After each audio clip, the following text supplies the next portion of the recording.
Live from our 7 Tasmania studios, your nightly news with Kim Miller begins now. Good evening. A Tasmanian man has opened up on his crippling experience of being priced out of Hobart's rental market. He's seeking refuge in a backyard caravan for now, as new data reveals the accelerating rate at which properties are being snapped up. A spinal injury has meant Chris Meyer is unable to hold a stable job, and it's forcing the Tasmanian to make painful choices. Probably go without food for myself so I could feed my dog. It's not ideal, but you know. He has resorted to living in a caravan in a friend's backyard after his rental became too expensive to keep on top of. After I'd paid my rent, I pretty much had zero funds left. PropTrack's latest market report reveals rentals in Hobart were only listed online for 19 days before they were snapped up by tenants. It's a longer time frame compared to the same time last year, but is still considered too short for the number of renters searching for properties. We know that this data is probably quite conservative, and in fact properties are being snapped up even quicker than is being advertised.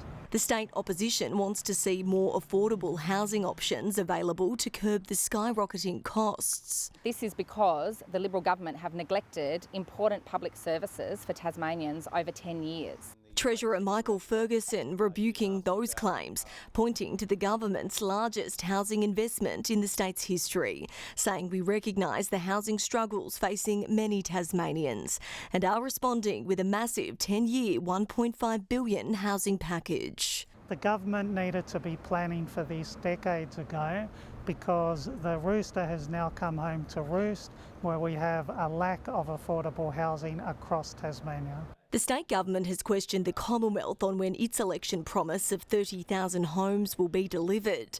Housing Minister Julie Collins says funding has already been unlocked from the National Housing Infrastructure Facility and is already flowing to projects and delivering homes on the ground in Tasmania.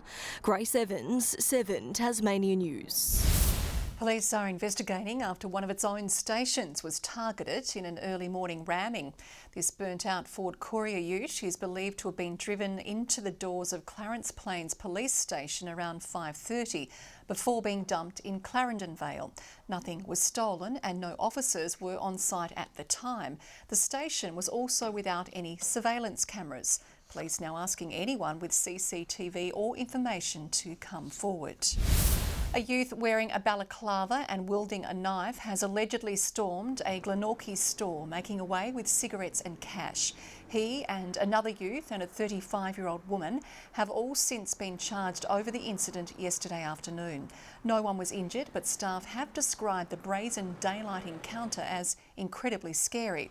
Police say investigations are ongoing.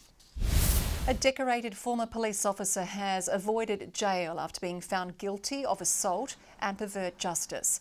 Todd Barry Apted was given a suspended sentence over an August 2020 attack. Apted attacked a man in Unum, then lied to police over the matter.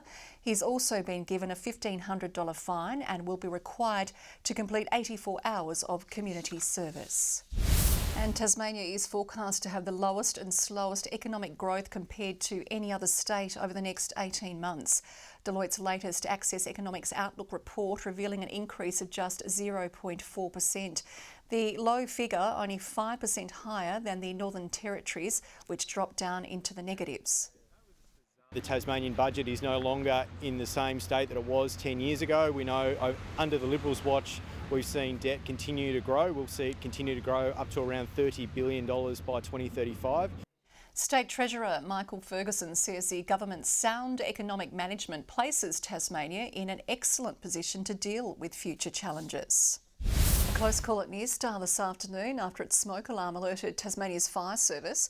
Crews arrived on scene to the smell of burning before locating an overheating electrical component. The firefighters quickly diffusing the situation. A $100 million infrastructure fund is hoping to keep the wheels turning on Tasmanian roads. A key Launceston bridge is set for a major upgrade in a bid to boost our freight capacity, with more than a dozen other projects planned statewide. No longer a bridge over troubled waters. The Charles Street span earmarked for a major revamp. It'll mean that there'll be more capacity. It'll also mean that bigger trucks will be able to use it in a safer way. The 5-year program is hoping to strengthen bridges and roads across the state, increasing freight capacity across Tasmania. For those moving freight and within the transport sector, we need to give them the confidence to keep investing. Charles Street is just one of 11 bridges to undergo strengthening. 2 others will be replaced with road improvement works at 14 other sites. The joint program is 80% funded by a federal cash injection, with the state government pitching in $20 million. Any investment in infrastructure is going to be beneficial for the jobs that it creates and the confidence that it gives to the local economy. With the tender process set to begin in the coming months, the federal government is hoping Tasmanian businesses will put up their hands for the job. We're hopeful that there'll be plenty of people willing and able to work locally who'll be able to dedicate time to upgrade this important facility. Construction is expected to get underway later in the year. Annie Green, 7 Tasmania News. The National Masters Swimming Competition has made its way to Hobart, with competitors as old as 94 taking to the water. The 46th championship is throwing gender and age groups to the wind, compiling heats based off race times. Kitted up in swim attire today despite a traumatising history with water. When I was little, I fell into a flooded river and nearly drowned.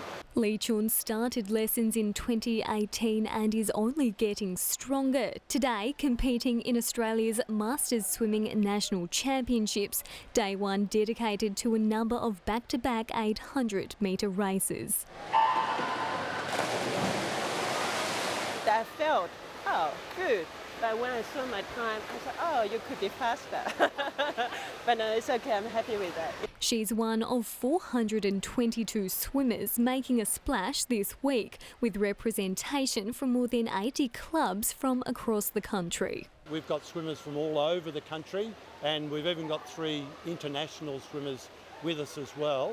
Each contestant is going up against others with similar race times, no matter their gender or age. We've got swimmers from 18 to 94, so you could be a 50-year-old standing next to an 18-year-old on one side and a 37-year-old female on the other side. It's the way they need to structure the program so that you haven't got somebody that's sitting at the end of the pool waiting another 10 minutes for somebody else to finish. The championships will run until Saturday, with a busy program of individual and relay heats still to come. Brianna Boylan, 7 Tasmania News. Tasmanian medical students will be able to use virtual reality technology in their training thanks to a new research project funded by the Clifford Craig Foundation.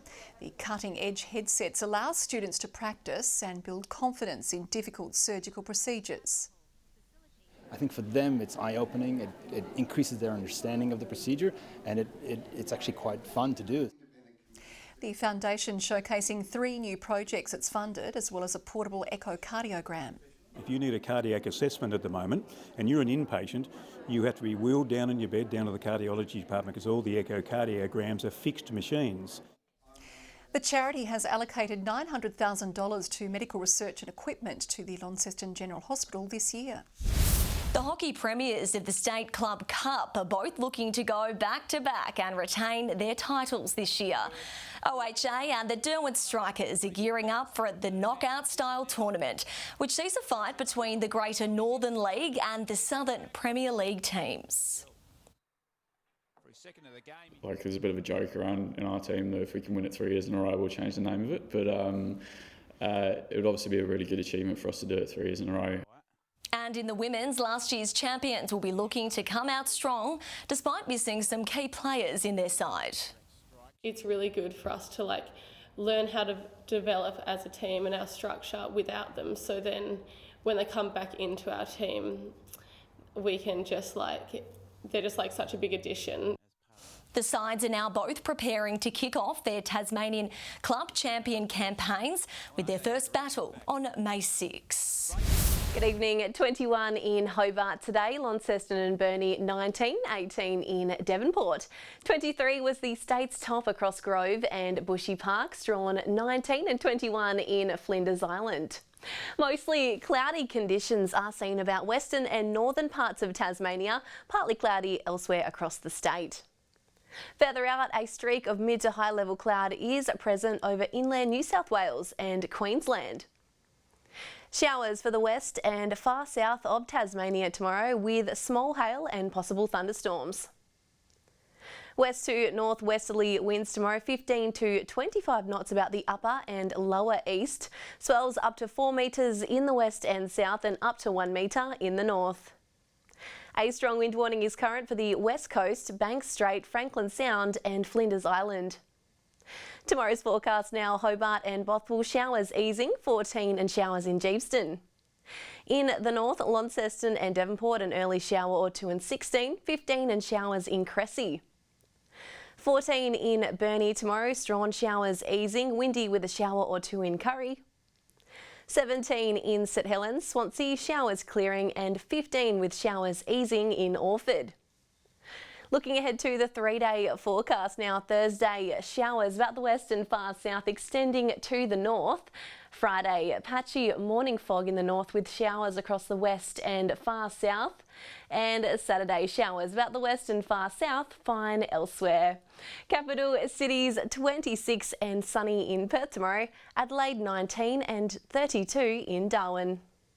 And currently Hobart, cloudy and 19, Launceston showers and Devonport showers and 17. And it looks like these showers are clearing up in most areas towards the end of the week. Kim. Thank you very much there, Jackie, and that is all your news for now. Enjoy the rest of your night. On behalf of the entire local news team, it's good night.